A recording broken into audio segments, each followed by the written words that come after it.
వేసవి సెలవులు, అంతులేని ఆటలు, మర్చిపోలేని జ్ఞాపకాలు.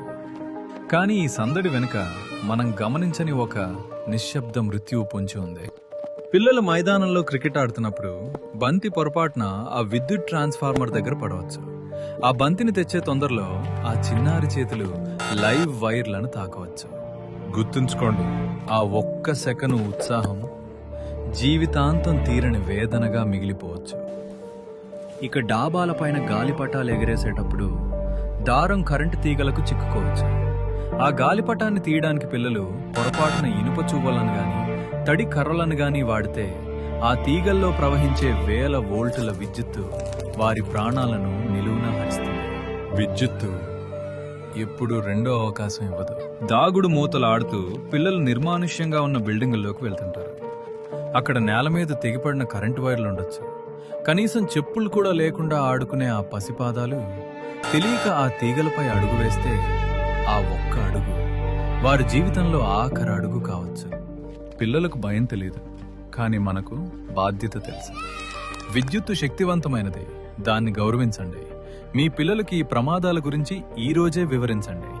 ముందు జాగ్రత్తే మన ప్రాణాలకు రక్ష. సురక్షితంగా ఉండండి, మీ కుటుంబాన్ని కాపాడుకోండి.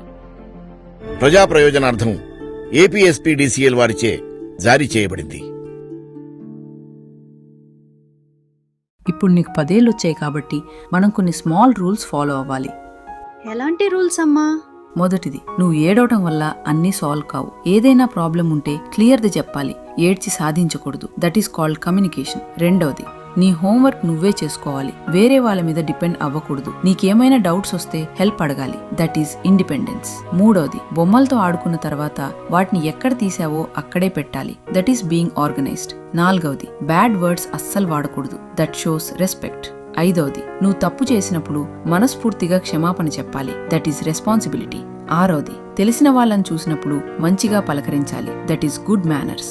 ఏడవది, ఇంటి పనుల్లో అమ్మా నాన్నలకు ఇష్టంగా హెల్ప్ చేయాలి. That is sharing. ఎనిమిదవది, నీకు ఏదైనా అర్థం కాకపోయినా లేదా డౌట్ వచ్చినా మౌనంగా ఉండకుండా వెంటనే అడిగి తెలుసుకోవాలి. That is honesty. తొమ్మిదవది, కారణం లేకుండా కోప్పడ్డం, చిరాకు పడ్డం చెయ్యకూడదు.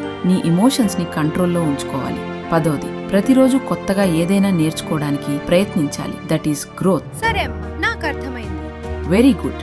ఇవాళ ఈ రూల్స్ స్ట్రిక్ట్ గా అనిపించొచ్చు, కానీ రేపు మీ పిల్లల భవిష్యత్తుకు ఇవి చాలా అవసరం. బాల్యంలో నేర్పే క్రమశిక్షణే జీవితంలో బలంగా మారుతుంది. ఈ చిన్న పాఠాలు గొప్ప జీవితాలను తీర్చిదిద్దగలవు. ఈ మెసేజ్ ని పిల్లలను పెంచుతున్న తల్లిదండ్రులకు షేర్ చేయండి. నెక్స్ట్ ఏ టాపిక్ మీద వీడియో కావాలో కామెంట్ చేయండి.